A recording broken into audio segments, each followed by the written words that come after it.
Hello mga ses! Nagbabalik ang yung ses! Nauna na nga pala yung mga kasama namin dyan. Nahuli kami ni Mother Right na nagpre-prepare kami ng mga isusuot ng aming mga client. Andito na nga pala kami sa mismong venue. Inumpisahan na nga pala ng mga kasama namin ang ceiling at background. Brown nga pala yung ilalagay namin sa ceiling. Ilalagay kami ng fairy light sa taas at puti naman yung dun sa background. Di pa nga natapos yung background kaya tumulong na din ako dyan. 6 nga pala kami na nakatoka na mag-set up dito.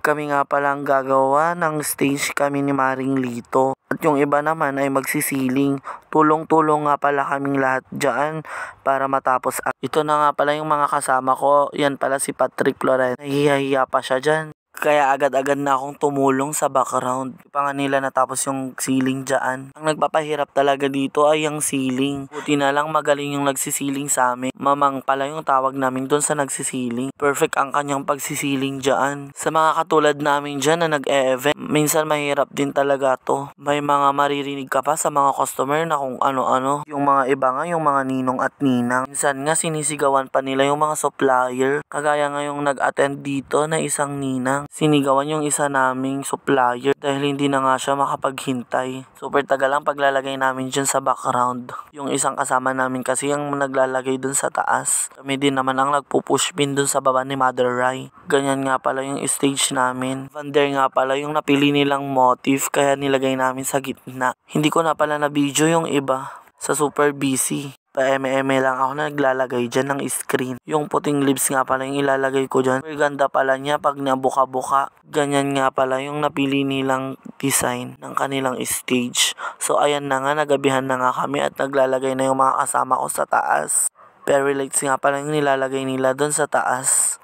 Para pag umilaw, boom, ganda. Lalagay na pala si Lito ng ilaw doon sa chandelier. Tapos na kami dyan at mag-aalis na lang kami. So ayan, natapos na nga namin yung stage. Ganito lang nga pala yung gusto nilang design. Nga pala kaming upgraded na design kung gusto mo ng bonggang-bongga. Pakikita ko nga pala mamaya yung entrance. Ang bilis nga lang pala namin natapos to kasi tulong-tulong kami. Ito na nga pala yung ginawa naming entrance. O diba? Shala. Super thank you naman yung ikinasal dito. Kaya sa mga nagbabalak dyan, kunin nyo na kami. Still O Event Services nga pala yung aming team. Super thankful naman kami kasi yung boss namin is andyan din. Ito nga pala yung day 1 namin. Ito yung gabi niya. Super video kasi ako dyan eh. Nagawa na nga pala ng mga kasama ko yung tables and chairs. Ito na nga pala yung day 2 namin. Sinundo namin yung magme-makeup artist kasi kasali sa package. Super late na nga namin nasundo yung mga makeup artist kasi naligo pa ako. Day 2 na nga pala namin dito. Super video nga na naman ako dyan. Kung nag-e-event nga kami, umabot kami ng 3 days kasi hintayin pa namin matapos yung sayawan. Sabay tanggal din kami dito. May mga nauna na palang mga bisita dyan. Super thankful naman kami ditong mga kinasal na to kasi pinainom kami. Grabing lasing yung mga kasama ko. Yan na nga pala yung mga centerpiece namin. Mamaya isilalagay ko na nga pala yung gown niya. Kapatid pala ng barkada namin yung ikakasal dito. Ayan, ilalagay ko na yung gown niya para mapicturan nila. Kasali nga kasi yung gown and suit sa package nila na kinuha. Pati nga pala yung cake, catering in services. Kaya nga pala dyan si Mother Lito kasi pumunta sa simbahan nag-design. Nagre-ready na din kami kasi umalis na yung mga ikinasal. 1 hour lang naman kasi pag ikakasal sa simbahan. Congratulations nga pala Sir John Paul and Ma'am Melissa. Salamat nga pala sa pagkuha sa aming team. Thank you so much po. Kita-kits sa next na event. Mga hindi pa nakakapag-follow, i-follow nyo na kami.